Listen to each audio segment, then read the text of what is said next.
निधाय हृदि विश्वेशं विधाय गुरुवन्दनं बालानां सुखबोधाय क्रियते तर्कसङ्ग्रहः शङ्करं शङ्कराचार्यं केशवं बादरायणं सूत्रभाष्यकृतौ वन्दे भगवन्तौ पुनः पुनः। ईश्वरो गुरुरात्मेति मूर्तिभेदविभागिने व्योमवद्व्याप्तदेहाय दक्षिणामूर्तये नमः। ओम शांति शांति शांति। सविकल्पक एंड निर्विकल्पक ज्ञानम, इसमें हम निर्विकल्पक ज्ञान देख रहे हैं।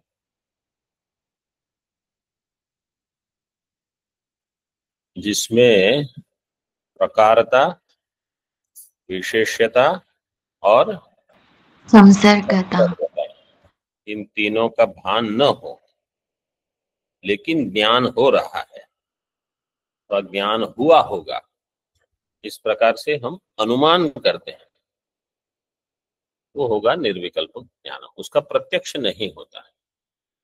हमने देखा था पेज नंबर 80 नहीं 79, अंतिम पंक्ति 79, लास्ट लाइन जो है, विशेषण ज्ञानम अपि यदा सविकल्पकम तदा तत्रापि विशेषण ज्ञानम अपेक्षितम। ये अनवस्था दोष के लिए बताया था। विशिष्ट ज्ञान के लिए विशेषण ज्ञान कारण है, और विशेषण ज्ञान भी अगर सविकल्पक होगा, मतलब विशेषण ज्ञान भी विशिष्ट होगा, तो उसके लिए अन्य एक विशेष ज्ञान अपेक्षित होगा। तत्रापि विशेषण ज्ञानम अपेक्षितम तस्यापि च सविकल्पकत्वे, अगर वो भी सविकल्पक हो तो तत्रापि पुनर्विशेषण ज्ञान अपेक्षा।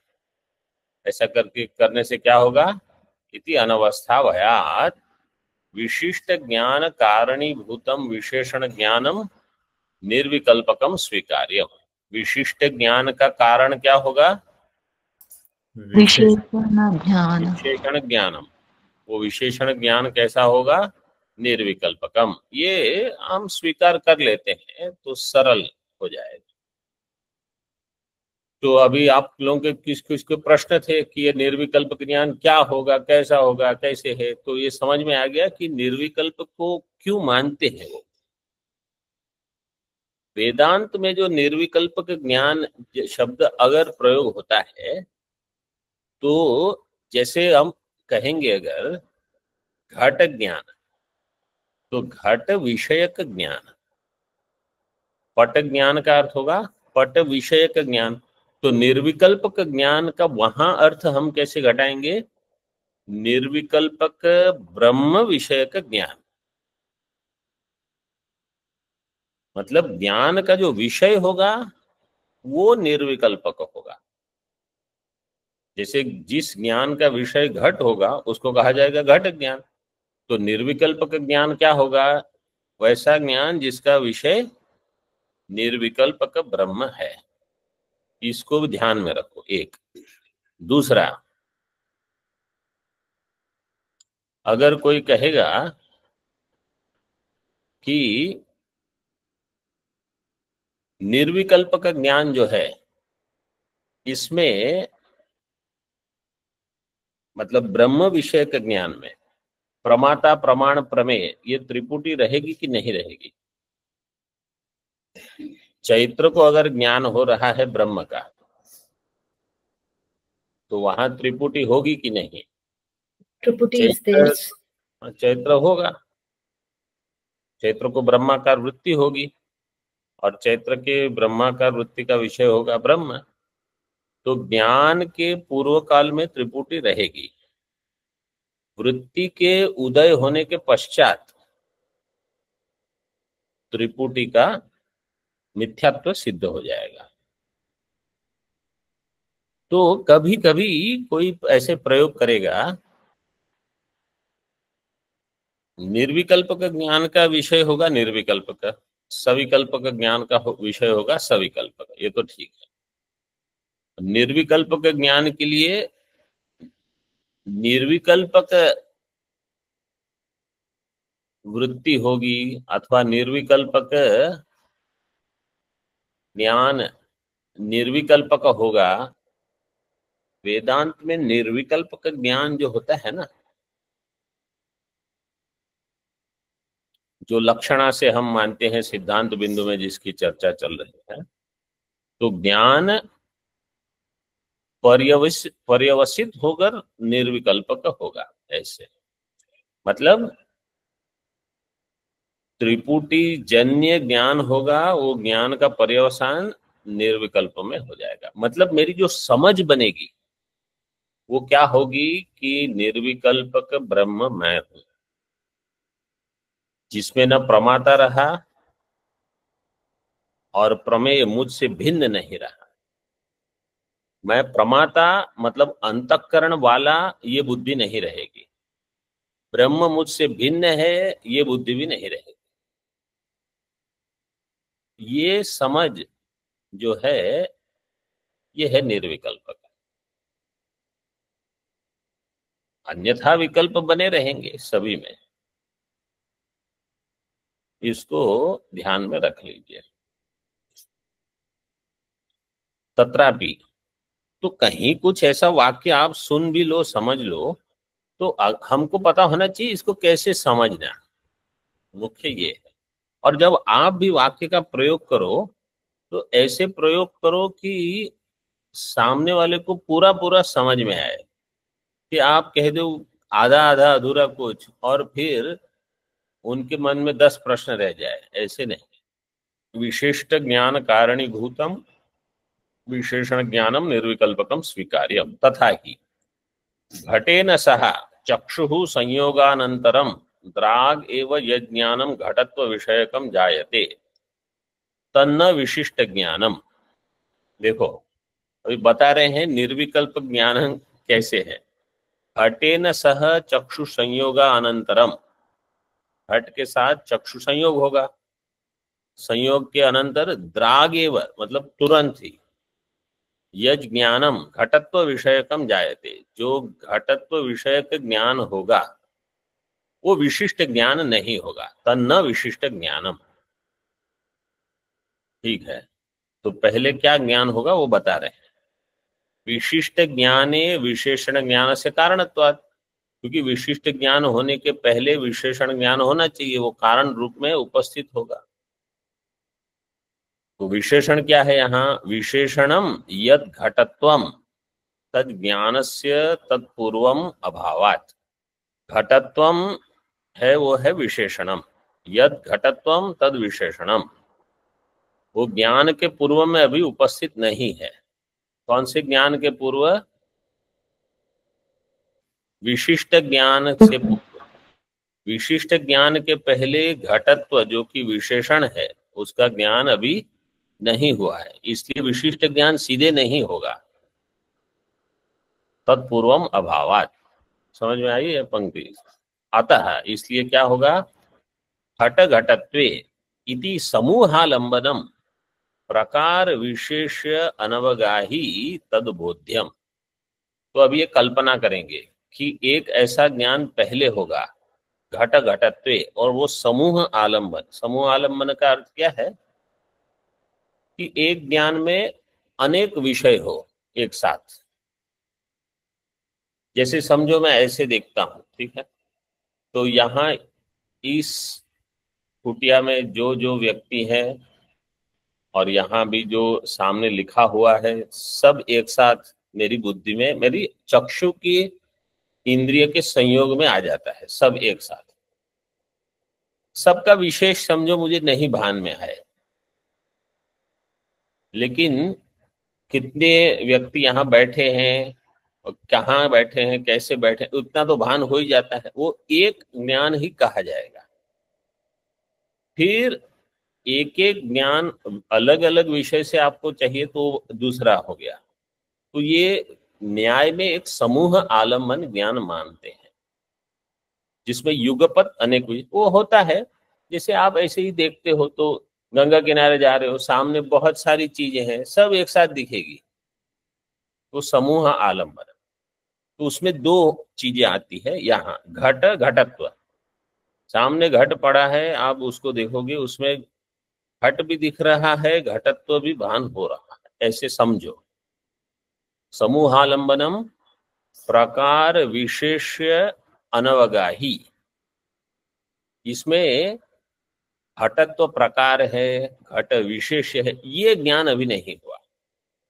प्रकार विशेष्य अनवगाही समूहालंबनम ज्ञान, मतलब अगर ये ऐसे हो गया घटत्व प्रकार का घट विशेषक तो सविकल्प का ज्ञान हो गया, ऐसा अभी नहीं हुआ। केवल घट घटत्वे समूहालंबनम, जिसमें प्रकारता विशेषता नहीं है, ऐसा एक ज्ञान स्वीकार करते हैं। तद्बोध्यम, फिर बोलते हैं वो प्रत्यक्ष नहीं है, क्योंकि ऐसा हुआ ऐसा हमारा अनुभव नहीं लग रहा है, बोलते ये अनुमान है। तो देखो यहाँ क्या क्या बता दिया। एक बता दिया कि निर्विकल्प का ज्ञान क्यों स्वीकार करना पड़ता है, ठीक है।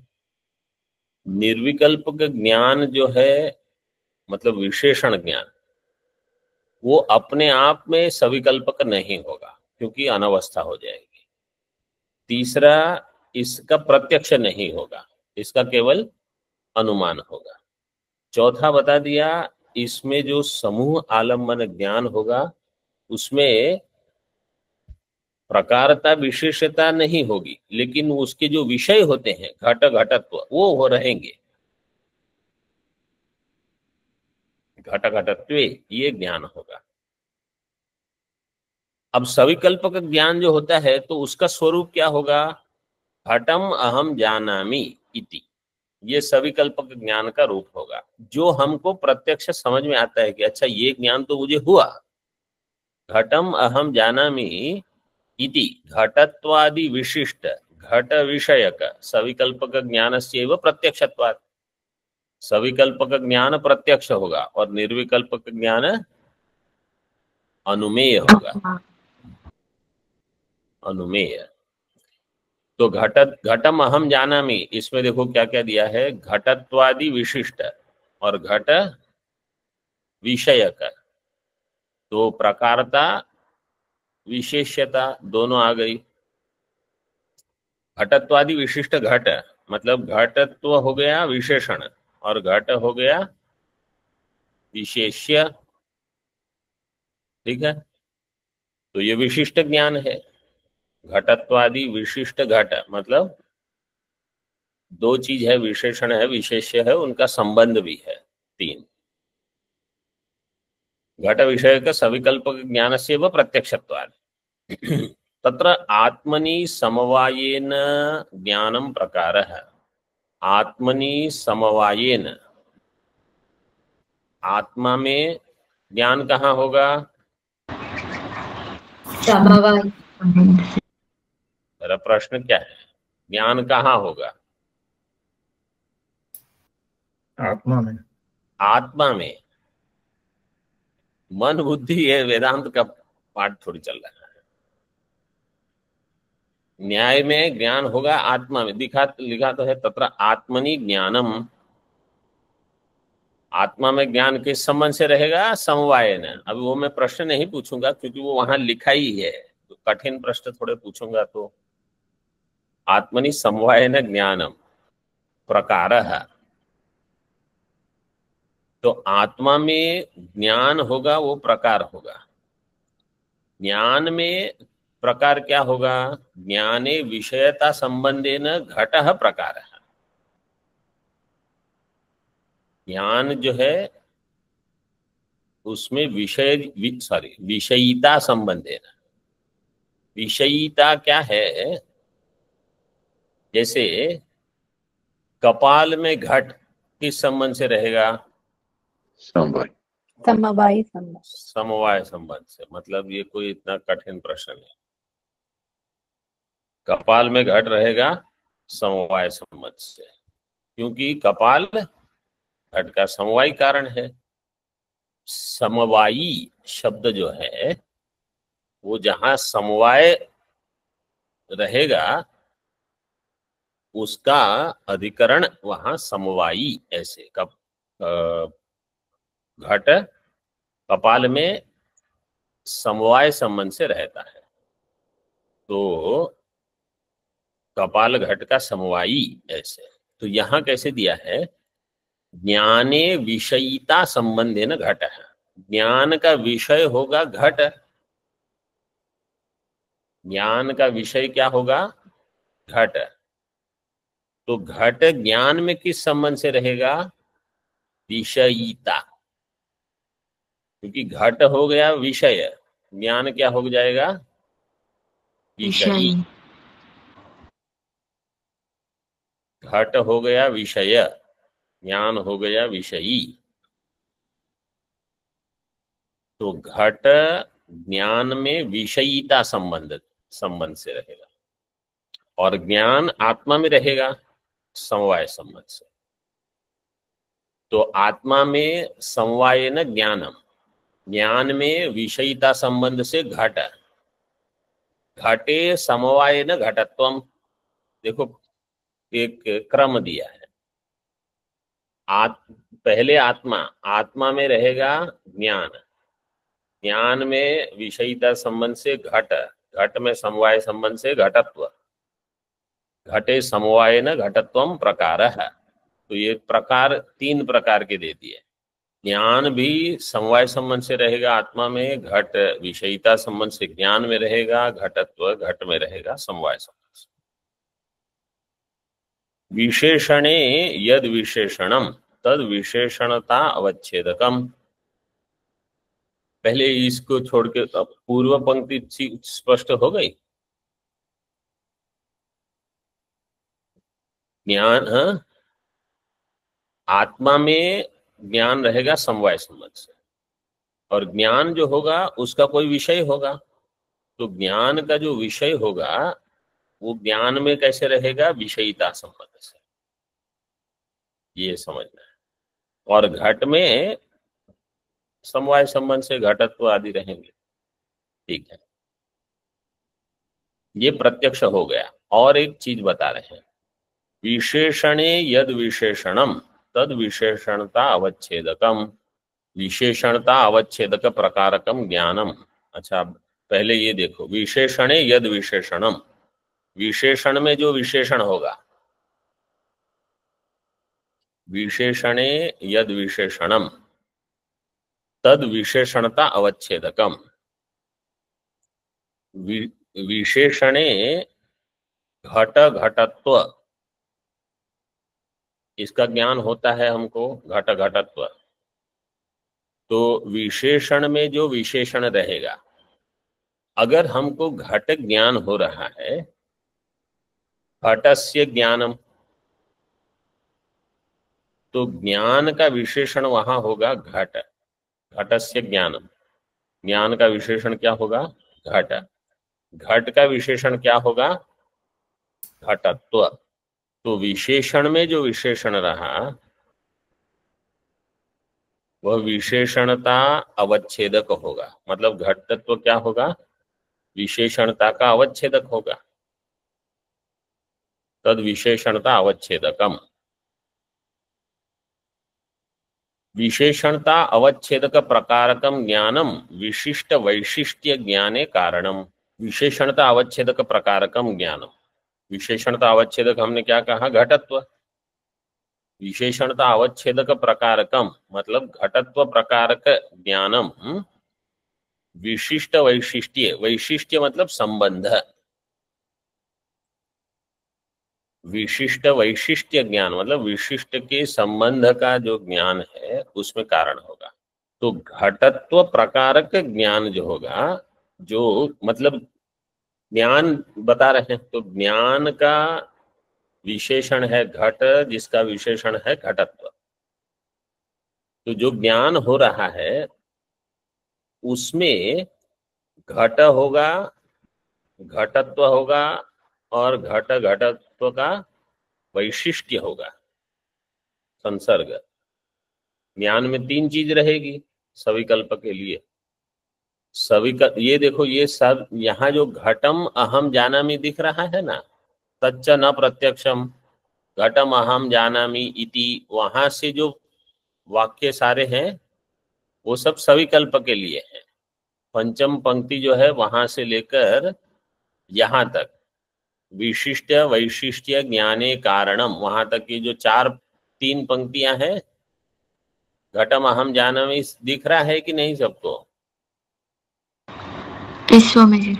वहां से लेकर विशिष्ट वैशिष्ट्य ज्ञाने कारणम यहाँ तक का जो है ये सविकल्पक के लिए, मतलब ये बता रहे हैं कि सविकल्पक निर्विकल्प से कितना भिन्न है, वहां क्या क्या चीज होती है जो प्रत्यक्ष ज्ञान में होती है। तो ये कैसा है, प्रकृति च निर्विकल्पक है, लेकिन जो प्रकृत जिसका प्रकरण चल रहा है वो तो प्रत्यक्ष नहीं होगा, वो तो निर्विकल्पक है। निर्विकल्पक है घटत्वादि विशिष्ट घटादि वैशिष्ट्य भानम नास्ति अतो अप्रत्यक्षम। तो वहां दिया तच्च न प्रत्यक्षम। अभी आप ऐसे ऐसे हाँ या ऐसे सिर हिलाओगे तो मुझे सुनाई नहीं देता है, तो आपको हाँ ना कुछ बोलना पड़ेगा। ऐसे ऐसे आपने कंप्यूटर के सामने बैठ के तो मुझे कैसे समझ में आएगा? तो तच्च न प्रत्यक्षम दिया है, वो क्यों प्रत्यक्ष नहीं? क्योंकि प्रकृति में ये सब नहीं है। प्रकृति च निर्विकल्प के घटत्वादि विशिष्ट, घटत्व हो जाएगा विशेषण, घटत्वादि विशिष्ट होगा घट, उसके वैशिष्ट्य का उसके संबंध का भान नहीं, मतलब घट घटत्व और इन दोनों का संबंध इसका भान नास्ति अतो अप्रत्यक्षम, इसलिए अप्रत्यक्षम होगा ये सब निर्विकल्पक ज्ञान।